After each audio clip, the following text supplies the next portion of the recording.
हर्षित landmark, सपनों का घर जैसा आप चाहते हैं हम बनाते हैं। 1, 2 एवं 3 BHK ready position flats. Call 9827321321।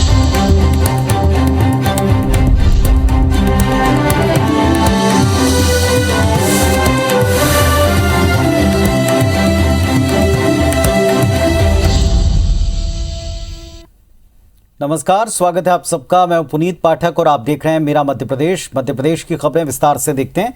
सबसे पहले बात करेंगे उपचुनाव के दंगल की।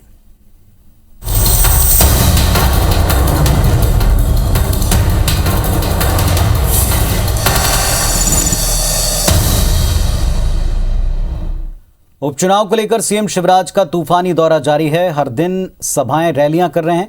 आज वो खंडवा के जावरा पहुंचे, जहां उन्होंने जनसभा को संबोधित किया। इस दौरान उन्होंने अपनी सरकार के कामकाज का बखान किया और कांग्रेस पर जमकर निशाना साधा।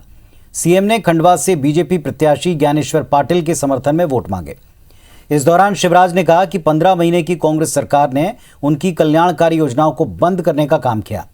वो यहीं पर नहीं रुके। उन्होंने मंच पर बैठे मंत्री हरदीप सिंह डंग की ओर इशारा करते हुए कहा कि जब कांग्रेस में थे और जनता के काम को लेकर कमलनाथ के पास जाते थे तो कमलनाथ कहते थे चलो चलो। फिर एक दिन हरदीप जी ने जनता की खातिर अपने पद से इस्तीफा दे दिया और कमलनाथ को चलो चलो कर दिया। वहीं उन्होंने नीपानगर में भी सभा को संबोधित किया। इसके बाद वे बुरहानपुर पहुंचे और जनसभा को संबोधित किया। और एक बात और, जितने भी छोटे मोटे मुकदमे आदिवासी पे चल रहे हैं, मैं आपको बताना चाहता हूं 2 करोड़ मैट्रिक टन अनाज पैदा होता था कांग्रेस के राज में। आज 6 करोड़ मैट्रिक टन से ज्यादा पैदा हो रहा है आपकी मेहनत के कारण। कमलनाथ जी, तुमने तो मेरी सब योजना बंद कर दी थी रे, सारी योजना बंद कर दी। क्या हाल था कमलनाथ जी के संग? जब भी जाते थे, कोई काम भी कहते थे तो वो कहते थे चलो चलो चलो चलो चलो चलो चलो चलो। हरदीप ने भी एक दिन कह दिया कि तुम भी चलो चलो चलो चलो, हम तो मामा के संग चले। जैसे जैसे लोकसभा उपचुनाव में मतदान की तारीख नजदीक आ रही है, वैसे वैसे बीजेपी अपने स्टार प्रचारकों को मैदान में उतार रही। खरगोन की भीकनगांव विधानसभा के सतवाड़ा और जिरन्या में बीजेपी के राष्ट्रीय महासचिव कैलाश विजयवर्गीय, राष्ट्रीय सचिव पंकजा मुंडे चुनावी सभा के लिए पहुंचे। उन्होंने बीजेपी प्रत्याशी ज्ञानेश्वर पाटिल के समर्थन में वोट मांगे। कैलाश विजयवर्गीय ने पीएम मोदी की जमकर तारीफ करते हुए केंद्र सरकार की योजनाएं गिनाई। वहीं कांग्रेस सरकार पर निशाना साधा। पंकजा मुंडे ने कहा कि मैं जातिवाद की प्रशंसा नहीं करती। कांग्रेस ने गरीब और गरीबों के दिल से लगातार खेला है। कैलाश विजयवर्गीय ने मूंदी पहुंचकर जनता को संबोधित किया। साथ ही कहा, खंडवा में नंदू भैया ने जो सपने देखे, जो अधूरे हैं, उनको पूरा करने का वक्त है और इसके लिए ज्ञानेश्वर पाटिल को भारी मतों से जिताएं। राजीव गांधी, राहुल जी के पापा जी, जहां वो आए थे, उन्होंने कहा था मैं 1 रुपया भेजता हूँ, यहाँ 15 ही पैसे पहुंचते हैं। वो सरकार थी कांग्रेस की कि 85 पैसे कहां जाते थे पता नहीं। आपके खाते में किसान सम्मान निधि का 2000 रुपया प्रधानमंत्री भेजते हैं, सीधे आपके खाते में आता है कि नहीं आता है? एक नया पैसा भी कम होता है क्या?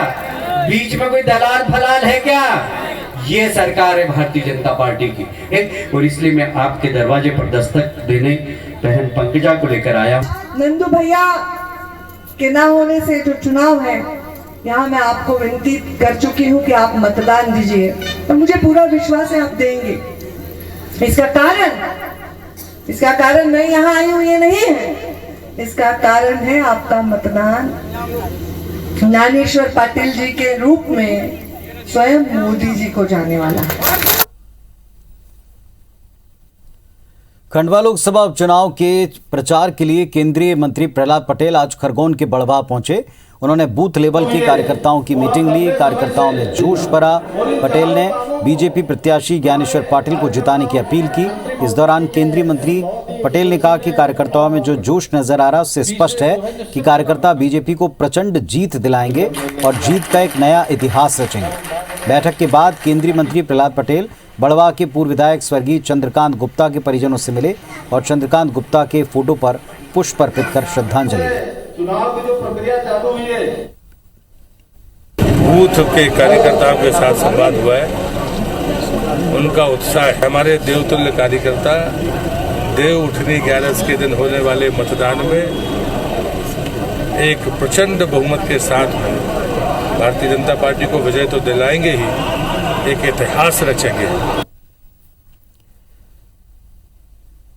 और प्रचार में पूरे दिन का हाल बताने के लिए हमारे साथ में 3 सहयोगी जुड़ रहे हैं। नासिर गौरी पृथ्वीपुर से, दीपक यादव जोबट से, विजेंद्र पांडे रैगांव से हमारे साथ में। सबसे पहले दीपक के पास चलते हैं। दीपक, बताएं, पूरे दिन का अपडेट दें। देखिए यार, आज हम पूरे दिन की बात करें तो चूंकि अंतिम चरण में अब चुनाव प्रचार पहुंच चुका है और दोनों ही पार्टी के प्रत्याशी पूरी ताकत यहां पर झोंक रखी है।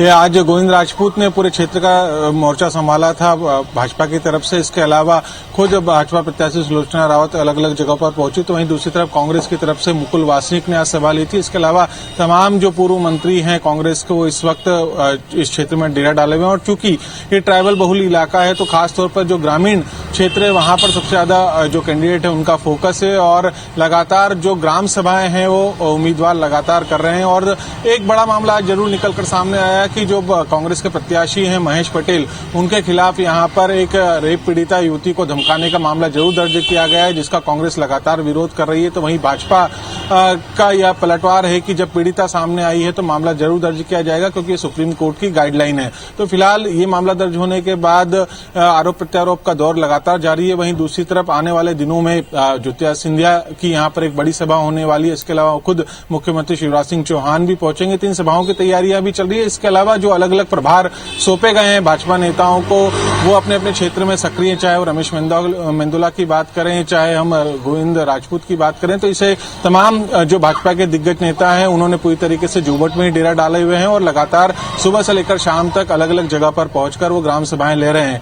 वहीं दूसरी तरफ कांग्रेस के भी जो जितने भी आला नेता हैं वो लगातार जो संगठन को मजबूत करते हुए क्षेत्र में बढ़ रहे हैं। लेकिन दोनों ही पार्टियों में एक भीतरघात की स्थिति जरूर है। इस बात को लेकर भी थोड़ा सा संशय की स्थिति है। लेकिन कहीं न कहीं जो प्रचार प्रसार है वो अब अपने अंतिम चरण में है, तो पूरी ताकत यहां पर झुकी गई है और खासतौर पर आदिवासी जो मतदाता है उसे रिझाने की दोनों ही पार्टियां लगातार कोशिश कर रहे हैं। चलिए, तो दीपक ने हमको बताया जोबट काल। विजेंद्र पांडे के पास चलेंगे रैगांव में। विजेंद्र, रैगांव में क्या स्थिति देख रहे हैं? घमासान तो हर जगह, हर सीट पर दिग्गज उतारे जा रहे हैं।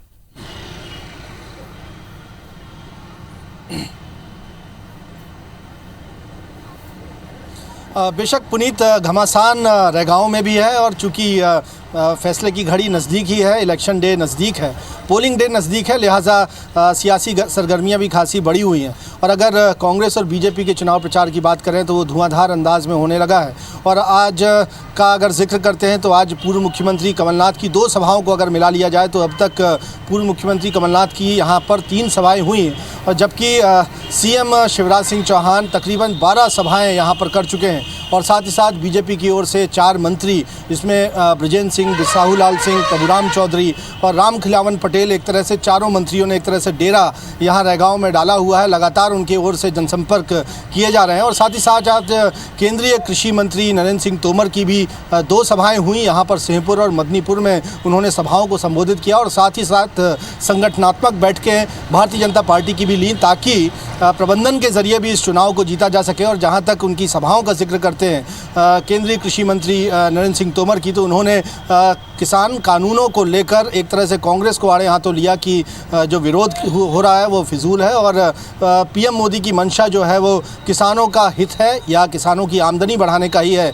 और एक तंज कसते हुए उन्होंने कहा कि कांग्रेस राज में 1 रुपया अगर दिल्ली से चलता था तो 15 पैसा नीचे पहुंचता था, लेकिन ये मोदी सरकार है जहां 6000 में से पूरा 6000 की राशि जो है वो संबंधित किसानों को उनके खातों पर मिल रही है। और आगे भविष्य की राह एक गढ़ते हुए आगे बढ़ने की बात नरेंद्र सिंह तोमर की ओर से की गई है। और बीजेपी प्रत्याशी प्रतिमा बागरी को जिताने का एक अपील उनकी ओर से लगातार की जाती रही। वहीं अगर कल की सभाओं का अगर हम बात करते हैं तो कल भी बीजेपी की ओर से धुआंधार जनसंपर्क और प्रचार यहाँ पर किया जाना है। पूर्व मुख्यमंत्री उमा भारती की यहाँ पर सभा होगी। वहीं साथ ही साथ उत्तर प्रदेश के डिप्टी सीएम केशव प्रसाद मौर्य भी यहाँ पर तमाम वोटर्स को संबोधित करेंगे, जनता को संबोधित करेंगे। जातिगत समीकरण पुनीत, विंध्य बेल्ट की अगर हम बात करते हैं उसमें एक महत्वपूर्ण फैक्टर रहा है और वो चुनाव प्रचार में भी समझ में आता है। मसलन कल जहां उमा भारती की सभा होनी है वहां पर लोधी बाहुल्य वोटर्स हैं और साथ साथ कुशवाहा बाहुल्य जो वोटर्स हैं वहां पर केशव प्रसाद मौर्य की सभाओं को आयोजित किया है बीजेपी ने। तो दो तरह से ये इस चुनावी प्रचार को देखा जा सकता है। एक तो ग्राउंड जीरो पर चुनाव मैदान में सीधे तौर पर तमाम प्रत्याशी चुनाव प्रचार कर रहे हैं, उनके पक्ष में तमाम दिग्गज जोर आजमाइश कर रहे हैं। वहीं रणनीतिक तौर पर तमाम जो रणनीतियाँ बनाई जा रही हैं उस हिसाब से जातिगत समीकरण और क्षेत्रीय समीकरण को साधते हुए जो तमाम सभाएं हैं उनको तैयार किया गया है और उसके हिसाब से तमाम जनसभाओं को आयोजित किया जा रहा है। कांग्रेस लगभग दमोह उपचुनाव का फार्मूला यहाँ लागू करना चाहती है, जिसमें स्थानीय तौर पर बड़े नेताओं की अगर बात करें तो अजय सिंह राहुल कमान संभाल रहे हैं, पूर्व नेता प्रतिपक्ष मध्य प्रदेश शासन के। वहीं कमलनाथ इकलौते आगे होकर चुनाव प्रचार कर रहे हैं और महंगाई का मुद्दा एक कांग्रेस ने जो दिया है उस पर फ्रंट फुट पर कांग्रेस है, लेकिन बीजेपी की ओर से तमाम जनसभाओं में न सिर्फ पीएम मोदी के चेहरे की खासियत बताई जा रही है, सीएम शिवराज के तमाम योजनाओं का हवाला देते हुए विकास को एक मुद्दा बनाकर लगातार बीजेपी चुनाव मैदान में है। तो मुकाबला जैसे जैसे इलेक्शन डे नज़दीक आ रहा है वैसे वैसे दिलचस्प होता जा रहा है और सियासी सरगर्मियां भी इसी वजह से यहाँ पर खासी बढ़ी हुई हैं। जी चलिए, तो पृथ्वीपुर का हाल हमको बताएं। नासिर गौरी हमारे साथ में जुड़े हुए हैं। नासिर, जिस तरीके से हमने दोनों सीटों पर देखा कि अब अंतिम दौर में ये जो 4-5 दिन है इसमें दिग्गज ही नजर आएंगे चुनाव मैदान में अपने अपने प्रत्याशियों के पक्ष में माहौल बनाते हैं, वहां क्या रणनीति दिख रही है आपको? बिल्कुल जाहिर सी बात है, क्योंकि जैसे जैसे चुनाव की तारीखें नजदीक आ रही है और उसको लेकर अब दोनों, चाहे कांग्रेस और चाहे बीजेपी, दोनों ही इस चुनाव को फतह करने के लिए एड़ी चोटी का जोर लगा रही है। खुद तो सीएम शिवराज सिंह चौहान आज सुबह पृथ्वीपुर में चुनाव प्रचार करते नजर आए, फिर दोपहर होने के बाद उमा भारती हैं वो पहुंची और उन्होंने जो बीजेपी की जो प्रत्याशी है शिशुपाल यादव उनके लिए सभाएं की है, 2 सभाएं की है और उन्होंने पुराना रिश्ता बताया है कि जो शिशुपाल यादव है उनके करीबी हैं और उनको वोट दें, क्योंकि लगातार जिस तरह से 15 महीने की कमलनाथ सरकार रही, लेकिन उस दौरान जो लोग हैं बेहद परेशान रहे और ऐसे में जो शिवराज सरकार के द्वारा जो महत्वाकांक्षी योजनाएं चलाई जा रही थी वो कहीं ना कहीं बंद कर दी। और ऐसे में अगर अपनी विधानसभा का विकास चाहते हैं तो कहीं ना कहीं बीजेपी के उम्मीदवार के फेवर में वोट करना होगा, तभी कहीं ना कहीं सरकार को एक बल मिलेगा और उपचुनाव में जीत होगी। तो ऐसे में देखा जाए तो बीजेपी हो चाहे कांग्रेस हो, दोनों ही चुनाव को फतह करने के लिए एड़ी चोटी का जोर लगा रही है। लेकिन सबसे बड़ी बात यह है कि बुंदेलखंड का ये एरिया है पृथ्वीपुर और यहाँ पर जातिगत फैक्टर है, बहुत मायने रखता है और ऐसे में दोनों ही दलों की ये कोशिश है कि जो जातिगत वोट है उसको कहीं ना कहीं कैप्चर किया जाए और उसी के चलते हम देखें तो शिवराज सरकार के आधा दर्जन से ज्यादा जो मंत्री हैं वो यहाँ पर कैंप किए हुए हैं और जिस जाति से वो आते हैं वहां के लोगों से मेल मुलाकात का दौर है उनका लगातार जारी है, चाहे देर रात हो, चाहे सुबह हो या दोपहर हो। उनके अलग अलग क्षेत्रों में मीटिंग हो रही है, उन वोट्स को पोलराइजेशन करने से बचाने की कोशिश है उनकी कि कहीं ना कहीं इस वोट बैंक में सेंध नहीं लग पाए, कांग्रेस नहीं लगा पाए। वही कांग्रेस भी ऐसे जो उनके कद्दावर नेता है उनको फील्ड में उतारी हुई है, उनसे लगातार जो कहा जाता है कि यहाँ पर कुशवा वोट है, यादवों का वोट है वो बहुत ज्यादा है, हालांकि ठाकुर बहुत वोट कम है और जबकि खास बात यह है कि ये जो सीट है वो कांग्रेस की परंपरागत सीटों में गिनी जाती है और कहा जाता है कि गढ़ के रूप में उसी गढ़ में सेंध लगाने की जो कोशिश है बीजेपी की और कहीं ना कहीं जो माहौल दिख रहा है, जिस तेजी से बीजेपी आगे बढ़ रही है तो कहीं ना कहीं माहौल जो बीजेपी के फेवर में लग रहा है, क्योंकि हम बड़े नेता हम बीजेपी के तो देख रहे हैं फील्ड में दिख रहे हैं। जैसे कि आज ही की बात करें तो सीएम शिवराज सिंह चौहान दिखे, उमा भारती दिखे, ये बड़े नाम थे बीजेपी के और कई सारे जो आधा दर्जन से ज्यादा मंत्री थे शिवराज सरकार के वो मैदान में थे। लेकिन कांग्रेस की तरफ से कोई बड़ा नाम नहीं दिख रहा है, तो कहीं ना कहीं सवाल खड़ा हो रहा है कि आखिर क्या कांग्रेस पृथ्वीपुर के जो चुनाव है कहीं उसको हल्का ले रही है, हल्के तौर पर नहीं। तो ये कई सारे सवाल हैं वो खड़े हो रहे हैं। और कल खुद देखा जाए तो उत्तर प्रदेश के मुख्यमंत्री केशव प्रसाद, उप मुख्यमंत्री है केशव प्रसाद मौर्य, वो भी यहाँ पर आने वाले हैं। कैंप चुनावी सभाएं, 2-3 चुनावी सभाएं। तो कुल मिलाकर देखा जाए तो बीजेपी का जो चुनावी फोकस है बहुत ज्यादा है और वो चुनाव को जीतने की कोशिश में एड़ी चोटी का जोर लगा रही है और कहीं ना कहीं जो कांग्रेस के गढ़ के रूप में ये सीट जानी जाती है पृथ्वीपुर, उसको कहीं ना कहीं किसी भी तौर पर वो फतह करना चाहती है।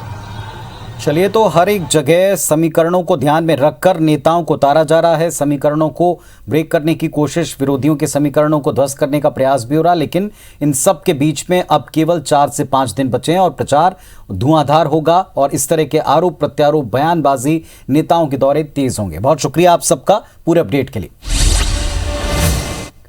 मध्य प्रदेश बीजेपी प्रदेश अध्यक्ष वीडी शर्मा ने प्रदेश कार्यालय में युवा मोर्चा के एक मतदान 20 नौजवान अभियान को शुरू कर दिया। इस अभियान के तहत उपचुनाव वाली 1 लोकसभा और 3 विधानसभा के हर बूथ पर युवा मोर्चा के 20 प्रशिक्षित कार्यकर्ता तैनात होंगे।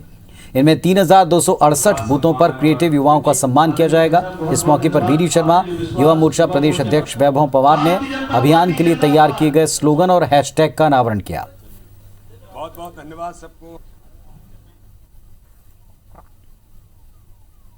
मध्य प्रदेश के अंदर होने वाले उपचुनाव में एक मतदान 20 नौजवान के अभियान की लॉन्चिंग आज यहाँ पर हुई है, जिसमें युवा संवाद और युवा सम्मान, हर बूथ पर ऐसे नौजवान जो अलग अलग क्षेत्र में क्रिएटिव काम कर रहे हैं, इनोवेटिव काम कर रहे हैं, यूथ एंटरप्रेन्योर हैं, अलग अलग प्रकार से विधाओं में जो ऐसे नौजवान हैं, जैसे 4 नौजवानों को यहाँ सम्मानित किया है, ऐसे ही 3268 बूथों पर नौजवानों को सम्मानित करने का काम, उनसे संवाद करना और हर बूथ पर 20 नौजवान की टोली के साथ यूथ कनेक्ट का अभियान युवा मोर्चे ने आज लॉन्च किया है। हम लोग एक नारे के साथ इस चुनाव में उतरे हैं, जोड़ा है यूथ, जीतेंगे बूथ।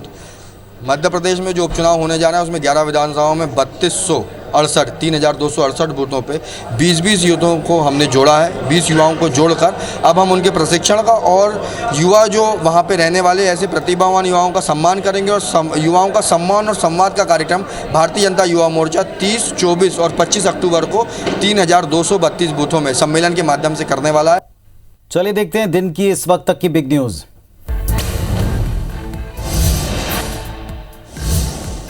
यूपी विधानसभा चुनाव को लेकर कांग्रेस की राष्ट्रीय महासचिव प्रियंका गांधी अभी से जुट गई हैं। प्रियंका गांधी वाड्रा ने बाराबंकी में प्रदेश की जनता से कई वादे किए। प्रियंका ने कहा उनकी पार्टी की सरकार बनने पर किसानों का पूरा कर्ज माफ होगा। इसके साथ ही 20 लाख युवाओं को सरकारी नौकरी मिलेगी।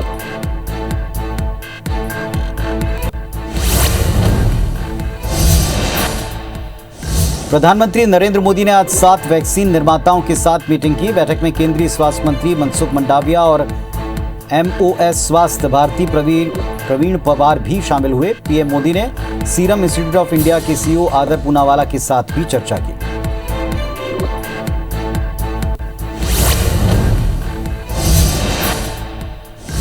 केंद्रीय गृह मंत्री अमित शाह ने श्रीनगर में यूथ क्लब में युवाओं के साथ चर्चा की। उन्होंने कहा कि कश्मीर के युवाओं को मौका मिले, इसलिए अच्छा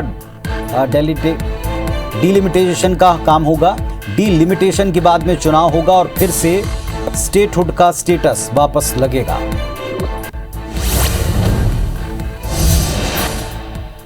कांग्रेस के पूर्व अध्यक्ष और सांसद राहुल गांधी ने किसानों की समस्याएं, महंगाई और सीमा से जुड़े मुद्दों को लेकर केंद्र सरकार पर निशाना साधा। उन्होंने ट्वीट कर आरोप लगाया कि केंद्र सरकार हर मुद्दे पर नाकाम है।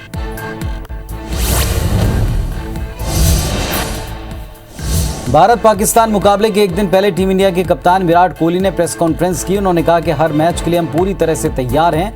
वहीं इस विश्व कप के बाद T20 कप्तानी छोड़ने के फैसले पर पत्रकारों ने जब उनसे सवाल पूछा तो उन्होंने कहा, मैंने इस बारे में पहले अपनी बात रख दी। अगर आपको बार बार इसमें घुसना है तो मैं कुछ नहीं कर सकता।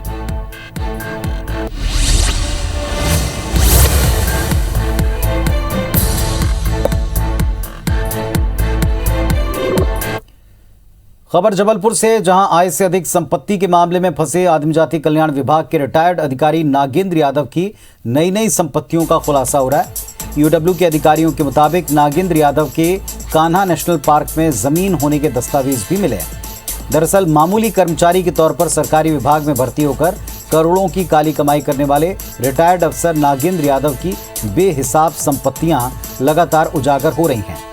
जांच अधिकारियों के मुताबिक नागेंद्र यादव ने अपनी पत्नी के नाम पर लॉकर ले रखा है, जो मंडला के महाराजपुर स्थित इलाहाबाद बैंक और SBI में 3 लॉकर्स हैं। UW की टीम ने गुरुवार को नागेंद्र यादव के फ्लैट पर छापा मारा। विभाग ने एक साथ जबलपुर, मंडला और भोपाल में छापेमारी की थी, जिसमें करोड़ों की बेनामी संपत्ति का खुलासा हुआ।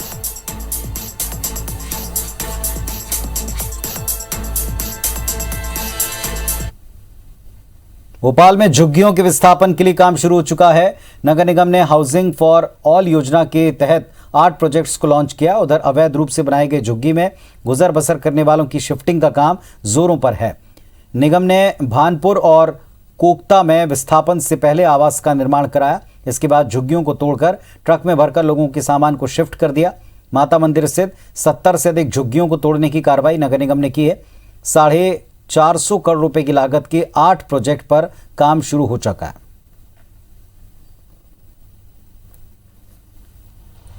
शहरी क्षेत्रों में जीवन स्तर सुधार करने के लिए सरकार की योजना के तहत जो झुग्गीवासी हैं उन्हें पक्के मकान देने के लिए जो कयावत वो यहाँ पर की जा रही है। और हम देख सकते हैं कि अभी फिलहाल हम राजधानी भोपाल के माता मंदिर के पास के क्षेत्र में यहाँ पर मौजूद यहाँ पर है। यहाँ पर झुग्गी जो हैं वो यहाँ पर तोड़ी जा रही हैं और इन्हें अब नगर निगम जो है वो पक्के आवास यहाँ पर उपलब्ध कराएगा। और इतना ही नहीं बल्कि जिस प्रकार से योजनाएं यहाँ पर बनाई गई हैं उनका भी खाका यहाँ पर तैयार कर लिया गया है और इन्हें अलग अलग लगभग 1 दर्जन से ज़्यादा ऐसे क्षेत्र यहाँ पर हैं जहां इनको आवास यहां पर उपलब्ध कराए जाएंगे। नगर निगम के हाउसिंग फॉर ऑल के जो इंजीनियर हैं गोयल साहब वो हमारे यहां पर साथ में, उनसे यहां पर चर्चा करेंगे।